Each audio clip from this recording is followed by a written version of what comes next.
Hey everyone, welcome to week 6 of the college football season. My name is Mike Browning. I'm the host of College Football Road Trip at cfbroadtrip.com. Earlier today I posted about my road trip through Montana, at least the first half of my trip. I know there's not a lot of FBS stadiums in Montana, but I wanted to write about my trip since I'm not actually going to any college football games this year. So go check it out. First half is up. Second half will be posted in the next week or so. In the meantime, the college football season continues. We have a lot of really good games in the ACC and the SEC this week. So let's go ahead and get started with our picks. Our first matchup is the ACC matchup. We have Pittsburgh traveling to Boston College.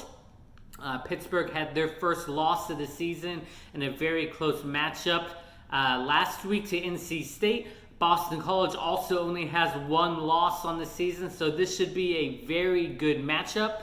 I think Pittsburgh will come off of their 1-point loss last week, be able to come on the road this week and pull off a win. I think Pittsburgh will be able to win this game. Pittsburgh over Boston College in the ACC. Our next matchup takes us to the Big 12. We have Kansas State traveling to TCU.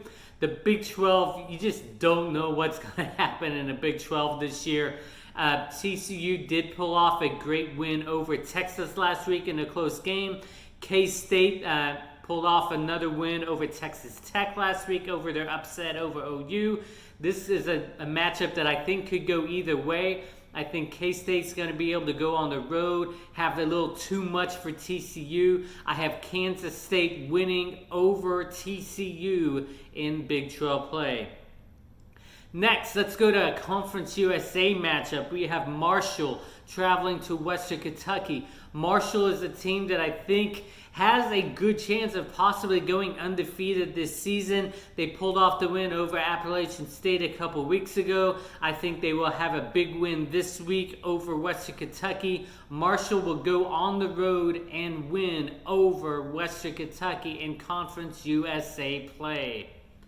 Next, let's go to another matchup that has Coastal Carolina traveling to number 23 Louisiana.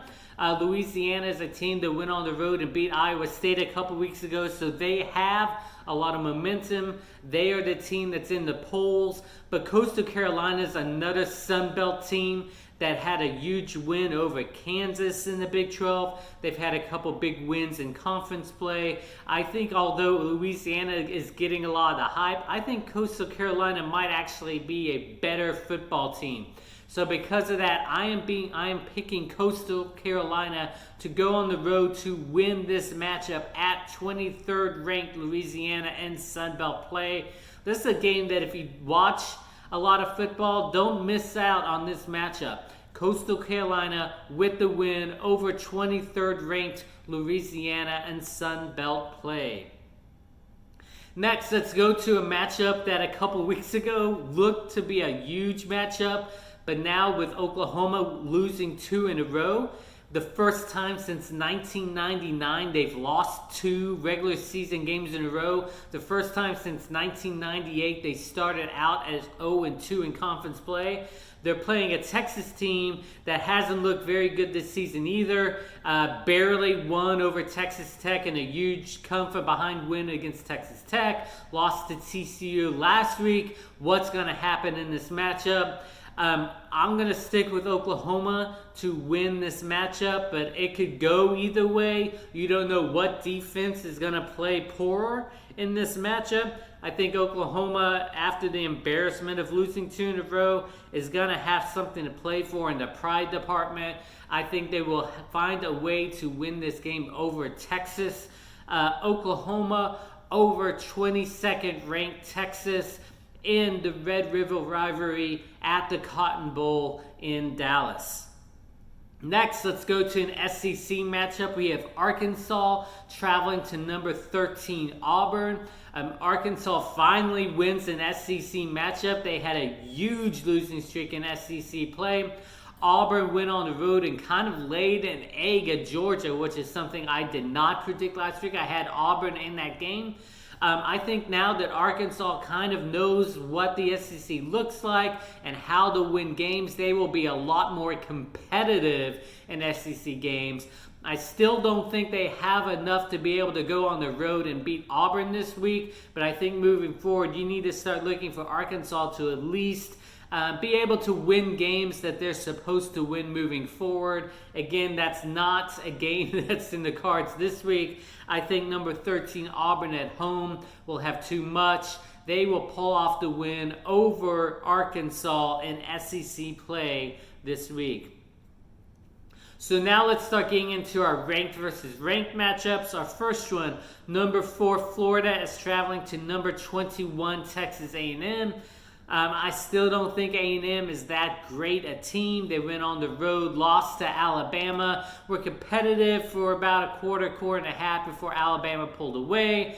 On the flip side, Florida kind of pulled away in the second half of their game last week. I think the same thing's going to happen this week. This game will be competitive for about a half, and then Florida will find a way to pull away in the second half. I have number 4 Florida winning on the road at 21st ranked Texas A&M.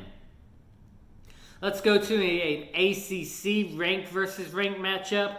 We have number 19 Virginia Tech traveling to number 8 North Carolina. North Carolina, Mac Brown has done a great job with this team over the past couple years. They're a top 10 team now. North Carolina, I think, will have too much for Virginia Tech in this matchup. I think North Carolina is going to be competitive all season long.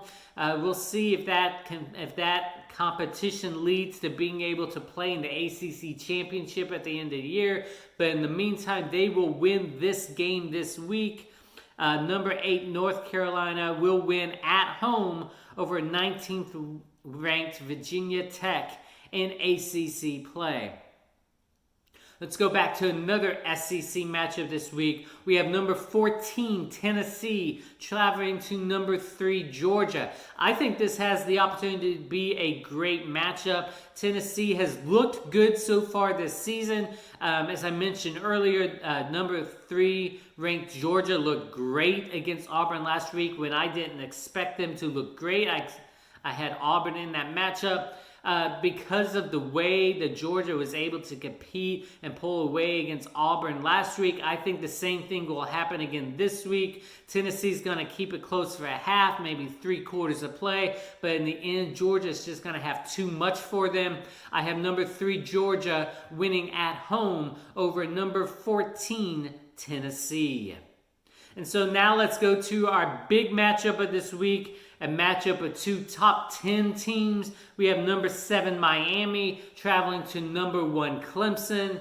De'Ara King at Miami has looked very good. Miami has looked very good. But they're playing Clemson this week. Clemson has always had too much against the competition they played against so far this year. I think it's going to be kind of a similar tale from the Tennessee-Georgia game. Miami, I think, has a great chance of keeping this game close for a half, maybe halfway through the third quarter. But Clemson's just going to have way too much for them in the end. They're going to start to pull away at the end of the third quarter into the fourth quarter. Clemson's going to find a way to win this game. Number 1 Clemson will win at home against number 7 Miami.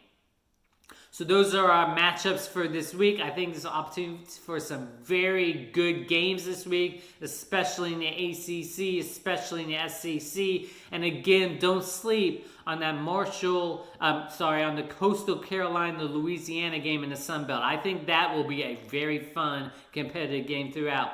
So go enjoy your football games. If you have a chance, go check out my blog at cfbroadtrip.com. Get ready for part 2 of my Montana, Idaho trip coming sometime next week. Go enjoy the games. Have a great week, everyone. We'll talk to you again next week.